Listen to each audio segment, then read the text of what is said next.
பார்த்தேன். எடுத்துட்டு போன எல்லா ஆம்பளை குட்டியும் வீட்டை தான் பாதுகாக்குது. ஆனா நான் எடுத்துட்டு வந்த பொம்பளை குட்டி இந்த ஊரே பாதுகாக்குது. நீங்க கூட பார்த்திருப்பீங்க போன மாசம் மேக்ஸின்ல. அது ஏன் டாக் தான்.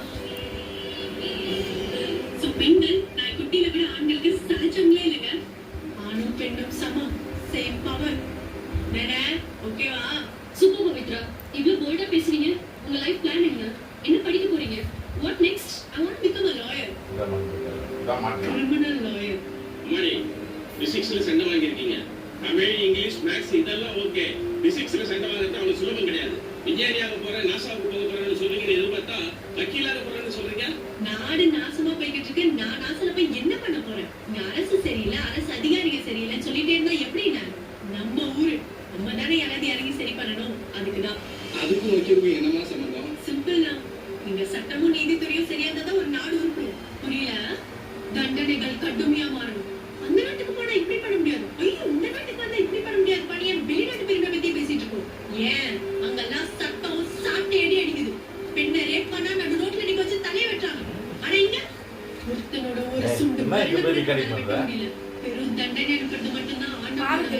அந்த ஆள் மாறாம அட்ரஸ் மாறாம ஏன் இனிஷியல் மாறாம சரியா கொண்டு போய் சேர்க்கறதா ஒரு வக்கீலோட வேலை. இங்க செய்கூலியும் சேதாரமும் எப்பவுமே ஆள் மாறி போய் சேர்ந்ததில்லை. அது செஞ்சவனுக்கு கரெக்டா போய் சேரணும். இந்த வயசுல இவ்வளவு கோவமா? உங்களுக்கு இது வேணுமா? கோவம் உண்மை. இதெல்லாம் பார்க்க உங்களுக்கு புதுசா இருக்குல்ல? இருக்காதா பின்ன? உங்க கோவத்தை தான் மியூசியத்துல வச்சு பல வருஷம் ஆச்சு. எங்க காட்டுறீங்க? ரோட்ல சிலிண்டர் வண்டி தள்ளிட்டு போறவர்கிட்டயும் குப்பலாரிக்காரங்க கிட்டயும் ஹார்ன் அடிச்சு காட்டுறீங்க. மிஞ்சி போனா வாட்ஸ்அப்ல ஸ்டேட்டஸா போட்டு முடிச்சிடுறீங்கல்ல உங்க கோவத்தை. சரி சரி, உங்க கோவம் என்ன பண்ண போகுது? கண்டிப்பா பண்ணுங்க.